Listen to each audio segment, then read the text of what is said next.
নাই অসমখনৰ প্ৰতিটো প্ৰান্তে আমাৰে প্ৰাণ আৰু প্ৰতিটো প্ৰান্ততে যেতিয়া দলে বিচাৰে তেতিয়া নিৰ্বাচনত অংশগ্ৰহণ কৰিবলগীয়া হয় আৰু তেনেকুৱাকৈ বিভিন্ন আমাৰ সৰ্বানন্দ সোণোৱাল ডাঙৰীয়া হওক হিমন্ত বিশ্ব শৰ্মা ডাঙৰীয়া হওক বা এইপিনে যদি মই বিমলা প্ৰসাদ চলিহাৰ কথাও কওঁ তেওঁলোকেও বিভিন্ন প্ৰান্তত নিৰ্বাচনত অংশগ্ৰহণ কৰি আহিছে বা তৰুণ গগৈ ডাঙৰীয়াৰো যদি কথা কওঁ গতিকে দলে যেতিয়া জোৰ দিয়ে আৰু এইবাৰ যিহেতু দলে মোক যিটো আমাৰ পূৰ্বৰ সৰভোগ নাম আছিলে পূৰ্বৰ ভৱানীপুৰ নাম আছিলে নতুন নামাকৰণ হৈছে ভৱানীপুৰ সৰভোগ আৰু মই নথৈ আনন্দিত এই নতুন নামাকৰণৰ গণকটো ময়ে যেতিয়া পুনৰ্গঠনৰ কথা চলি আছিলে মুখ্যমন্ত্ৰী ডাঙৰীয়াক এখন পত্ৰ দি পেলাই মই এখন চিঠি দিছিলোঁ যে বিভিন্ন মানুহে বিভিন্ন এটা অঞ্চলৰ কথা কৈ আহিছিলে মই কৈছোঁ যে যিহেতু আমি সমন্বয়ৰে বসবাস কৰিব লাগিব গতিকে দুইটা সমষ্টিৰ নামেৰে সমষ্টিটো কৰিব লাগে যাৰ কাৰণে প্ৰস্তাৱ ময়ে মুখ্যমন্ত্ৰী ডাঙৰীয়াৰ ওচৰত প্ৰস্তাৱ ৰাখিছিলোঁ লিখিতৰ ওপৰত সেই চিঠি মই ছ'চিয়েল মিডিয়াতো দিছিলোঁ আৰু যাৰ কাৰণে সমষ্টিটোৰ নাম ৰখা হ'ল আমাৰ মানে ভৱানীপুৰ সৰভোগ অৰ্থাৎ দুটা সমষ্টিৰ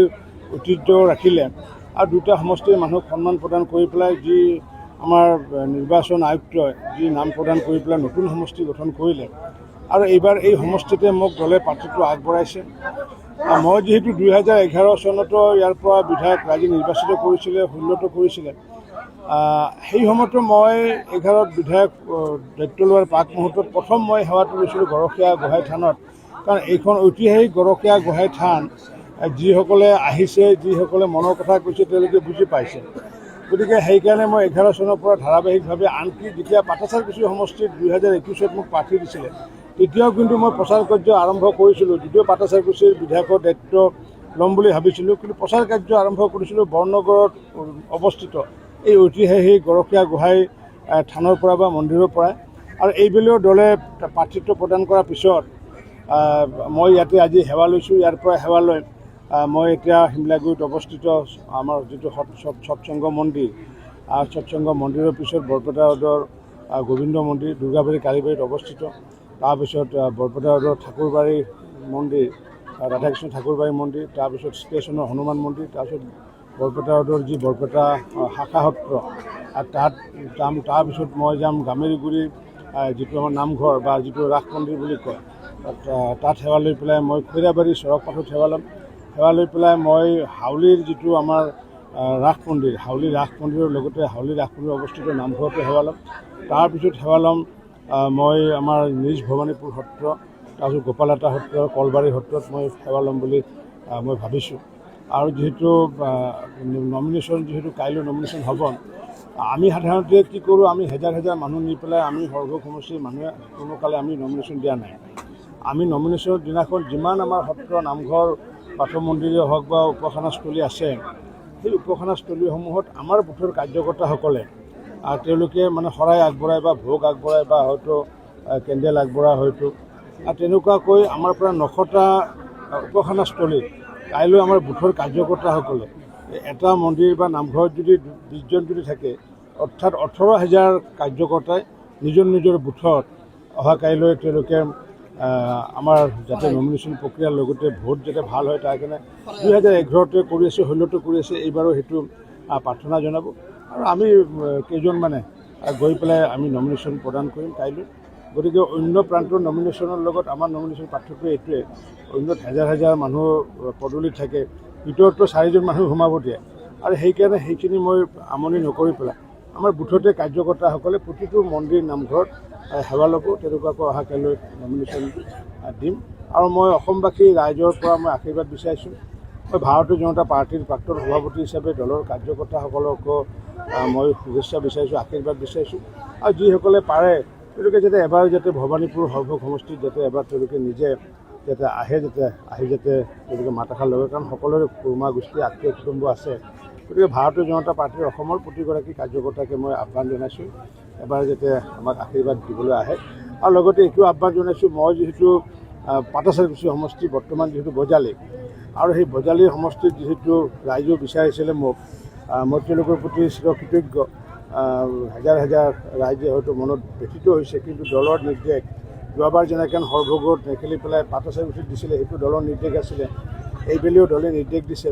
গতিকে মই পাটাচাৰকুছিৰ আৰু বৰ্তমান যি বজালী সমষ্টি বজালী সমষ্টিৰ প্ৰতিগৰাকী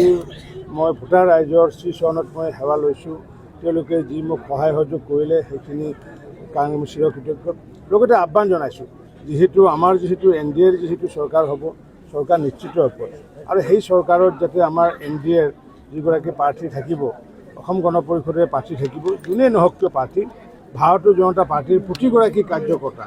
অসম গণ পৰিষদৰ প্ৰতিগৰাকী কাৰ্যকৰ্তা, আমাৰ BPF হওক বা UPPৰ প্ৰতিগৰাকী কাৰ্যকৰ্তাৰ লগতে জনসাধাৰণৰ যাতে স্বতঃস্ফূৰ্তভাৱে NDAৰ প্ৰাৰ্থীগৰাকীক যাতে ভোট প্ৰদান কৰে, যাতে কোনো কাৰণতে যে যোৱাবাৰ যিটো জিলা পৰিষদত যিটো ভুল হৈ গ'ল, সেই ভুল যাতে এইবাৰ যাতে তাত নহয়। কাৰণ চৰকাৰৰ অংশীদাৰ এজন বিধায়ক থাকিলে কি ফল পায় এইবাৰ বজালী মানুহে গম পাইছে, বা চৰকাৰৰ অংশীদাৰ নাথাকিলে কি হয় সৰভোগ সমষ্টিৰ মানুহে গম পাইছে, চৰকাৰৰ অংশীদাৰ বিধায়ক নাথাকিলে কি হয়। গতিকে দুয়োটা সমষ্টিৰ ৰাইজে এই কথাখিনি জ্ঞাত। গতিকে আগন্তুক দিনত যাতে বজালীটো যাতে আমাৰ NDAৰ যাতে MLA যাতে জিকিব পাৰে, যিয়ে নহওক কিয় অসম গণ পৰিষদে যাকে নিদিয়ক কিয়, আমি নৰেন্দ্ৰ মোদী ডাঙৰীয়াক ভোট দিম, আমি পদুম ফুলত ভোট দিম, আমি হাতীত ভোট দিম, আমি হিমন্ত বিশ্ব শৰ্মাক ভোট দিম, আমি ভোট দিম আমাৰ দিলীপ শইকীয়া ডাঙৰীয়াক, আমি ভোট দিম অতুল বৰা ডাঙৰীয়াক। গতিকে যিয়ে প্ৰাৰ্থী নহওক কিয় বজালীৰ সেই প্ৰাৰ্থীগৰাকীকো যাতে বিপুল ভোটত জয়যুক্ত কৰে আৰু আগন্তুক দিনত